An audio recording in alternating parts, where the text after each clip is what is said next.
Hi there, Cosmic Family. My name is Eliali. In this incarnation, the moon have entered in Taurus and reminds us to respect our own rhythms, both internal and physical. There are things that we cannot accelerate, and there are things that we cannot, procrastinate. So it is a good moment to listen to our body. Always is, but it is a good moment to cultivate that connection, to be more aware of what we need physically, both in movement as in the way that we are nourishing ourselves, and also the energy that we are sustaining inside, because in the end that has an impact on our physical body.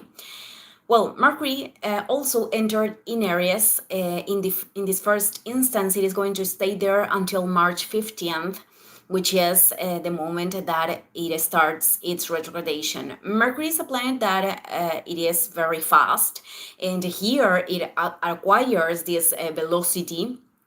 People that incarnated, they have this very clear, concise, straightforward communication. It is not about beating around the bush. So this it is not what happens with Mercury in Pisces. These are the differences, because many times there could be a difficulty there, perhaps because they could have excessively consideration for others, excessively, in imbalance. That could lead them to not establish boundaries or being direct with their messages.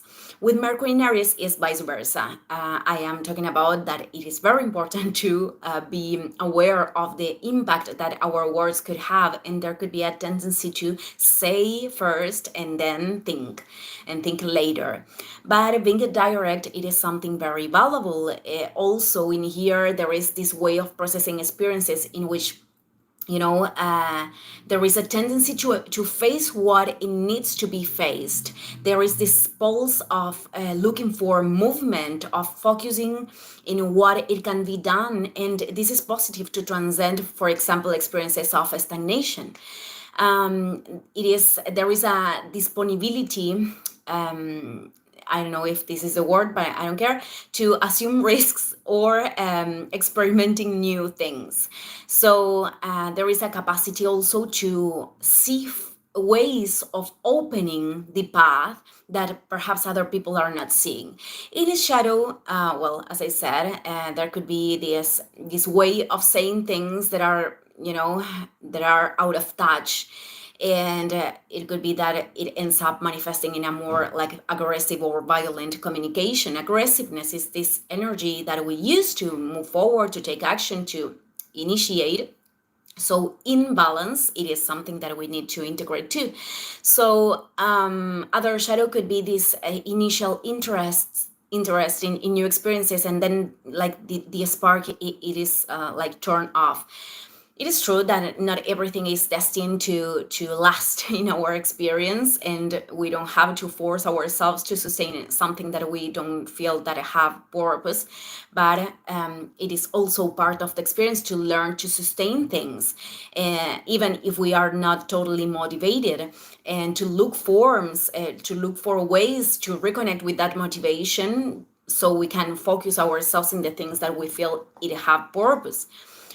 In this transit, we are all called to regulate our impatience, our impulsivity, but also the resistance to movement, because it is very important to detect which is the pattern that we used to perpetuate, or to yeah it is not the word perpetuate, but I'm not getting another different a different one right now. So it is a good moment to practice being more concise with our communication, to truly express what we desire when it is not, when we don't want to do something, to say no and saying yes when it is the moment. These seem to be simple, but there are a lot of people that have difficulties with this, generally because of the fear of the reaction, the external reaction. But in the end, that leads them to be selfish with themselves. So then there is the other polarity, which is being so self-centered that it is not taking in account the experiences of other people or the desires of other people. And well, also there is this thing, the mind, it is not always in agreement with the soul. I am referring that the greater conflicts happen when intuitively we feel that we need to assume certain decisions, and the mind wants the path to be different, or the mind wants to stay in the same known places that are not evolutionary. And for that, it is this sextile with Pluto that it is already creating, that is perfected on March 5th, but it is already active. So this is a moment in which we could transform what is limiting the movement and the change, where we can open ourselves to new ideas or ways of initiating something, and to remember that we don't have the power to control everything, but we do have the power of focusing, of the direction that we are focusing our mind while we are present. So this is a practice, and it could be developed too. So I am ending this video here. Thank you everyone, and see you in the next one. Ciao ciao.